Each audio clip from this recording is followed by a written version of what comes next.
हिंदी साहित्य सागर में आपका स्वागत है बहुत बहुत। और आज कहानियों की श्रृंखला में हम लेकर आए हैं कहानी पुरस्कार, जो जयशंकर प्रसाद जी द्वारा लिखी गई है। जयशंकर प्रसाद जी की कहानी पुरस्कार मधुलिका के अदम्य साहस और मातृभूमि प्रेम का अनोखा चित्र प्रस्तुत करती है।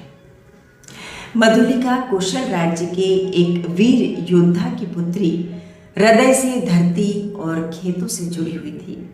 जब किसी पुरस्कार के लोभ में उसे अपने खेत की भूमि बेचने का प्रस्ताव दिया गया तो उसने स्पष्ट शब्दों में उसे अस्वीकार कर दिया। उसने राजा से कहा कि यह मेरे पितामहों की भूमि है, इसे बेचना मेरे लिए अपराध है। दूसरी तरफ मगध का जो एक राजकुमार होता है अरुण, एक बहुत ही महत्वाकांक्षी युवक, उसे पता है कि कौशल राज्य दुर्बल है और वह उसको अपने अधिकार में करना चाहता है।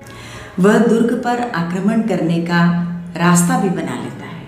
मधुलिका अपने भोलेपन तथा प्रेम के आकर्षण के कारण अरुण को साथ देने को तैयार हो जाती है, लेकिन अपनी भूल जानकर शीघ्र ही उसका तिरस्कार भी कर देती है।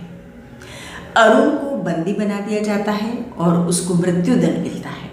मधुलिका भी अपने प्रेम के लिए जीवन का बलिदान देने को तैयार हो जाती है। अपने प्रेम को भी मातृभूमि के प्रति अपने कर्तव्य के आगे समर्पित कर देती है।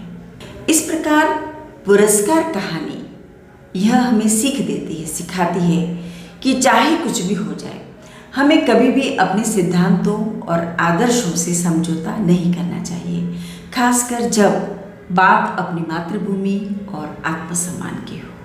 अब बात करते हैं जयशंकर प्रसाद जी की प्रमुख रचनाओं के बारे में। जयशंकर प्रसाद जी की श्रेष्ठतम काव्य कृति माने जाने वाली कामायनी पर उन्हें मंगला प्रसाद पारितोषिक दिया गया। इसके साथ ही वे कवि के साथ साथ सफल गद्यकार भी थे। अजातशत्रु, चंद्रगुप्त, स्कंदगुप्त और ध्रुव सामिनी उनके प्रमुख नाटक हैं। कंकाल, तितली और इरावती उनके प्रमुख उपन्यास हैं। इसके साथ ही उन्होंने कहानी संग्रह भी लिखे हैं। उनमें जो प्रमुख है वो आकाशदीप, आंधी और इंद्रजाल।